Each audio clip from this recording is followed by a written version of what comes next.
Welcome to Genevieve's Round Table, a cozy corner of the realm where stories are stitched in yarn and a little bit of magic threads its way through every row. I'm Genevieve, your stitch spellcrafter, fiber enthusiast, and full-time mischief manager. Here you'll find whimsical knit and crochet alongs inspired by legendary worlds, spellbound tutorials, and warm reflections brewed with tea, and sometimes some tangled thread. So if you love soft textures, quiet enchantments, and crafting with heart, you're in the right place. Pull up a chair, gather your needles, hooks, and threads, and let's stitch some stories together. Welcome back to Genevieve's Round Table, where the yarn is enchanted, the tea is brewed strong enough to wake a sleeping dragon, and the only thing we drop more than stitches is plot twists. I'm Genevieve, your stitch spellcrafter. Today, we're continuing our magical scarf, inspired by a certain suitcase-carrying magizoologist. You know the one who keeps magical creatures in a suitcase and somehow still looks stylish doing it. This scarf may not attract nifflers, but it will keep your neck warm while you chase one. If you're new here, grab your favorite blanket and pretend you're in a cozy wizard's cottage. If you're returning, you already know the drill. Caffeine and cozy vibes. Let's go.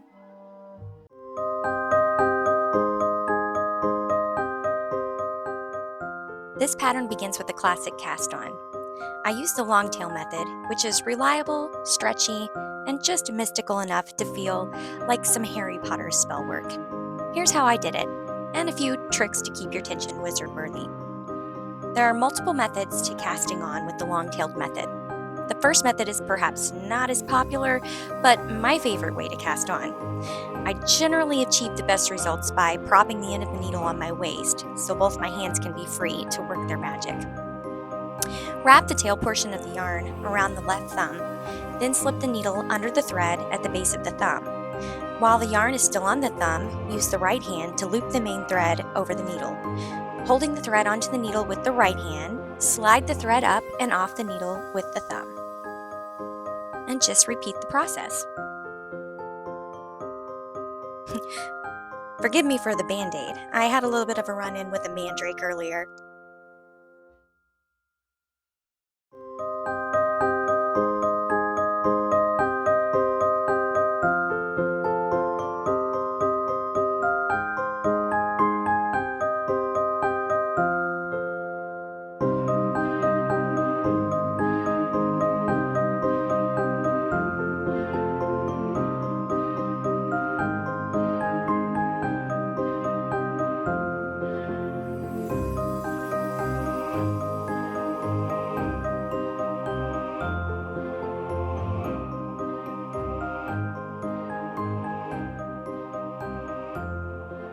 For the second method, use your thumb and index finger like you're conjuring a charm.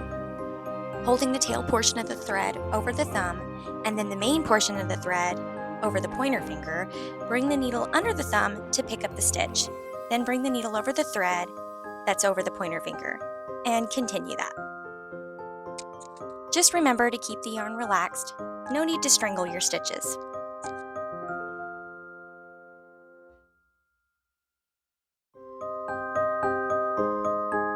If your tail ends up too short, just pretend it's a magical mishap and start again. It happens to the best of us.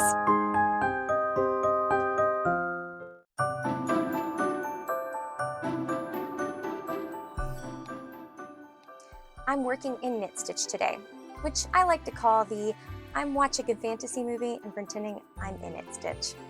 It's the rhythmic, forgiving, and perfect for daydreaming about magical beasts stitch. Also, this yarn color, it's called honeycomb, which sounds like something you'd find in a potion recipe or a woodland apothecary. I approve.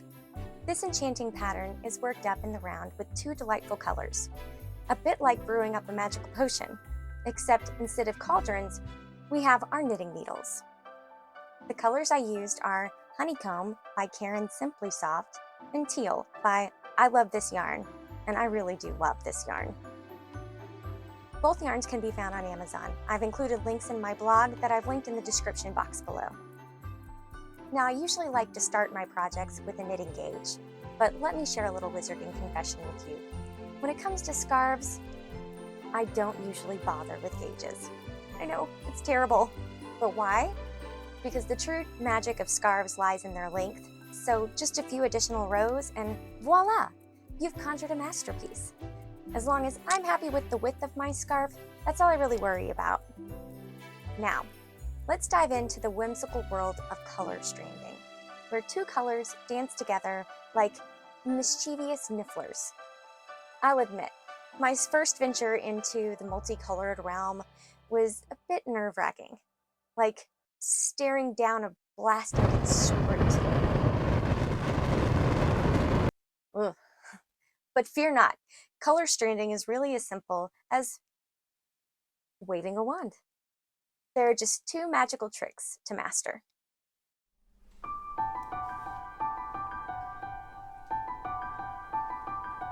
Here I've just started the first few rows, and already I'm enchanted.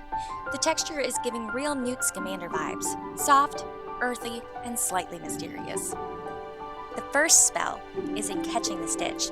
Think of it as a twirl of your wand. You simply twist the color you're not using behind the one that you are using, like a charming little spellbinding embrace. The second spell, and this one is important, is that you don't need to catch every stitch. In fact, you only need to catch every fifth stitch or so. This reduces the floats from turning into long, floating creatures. No one wants a runaway kelpie in their scarf after all. And just like that, you're all set to knit with two colors, weaving your magical tapestry. So grab your knitting needles and let the magic begin.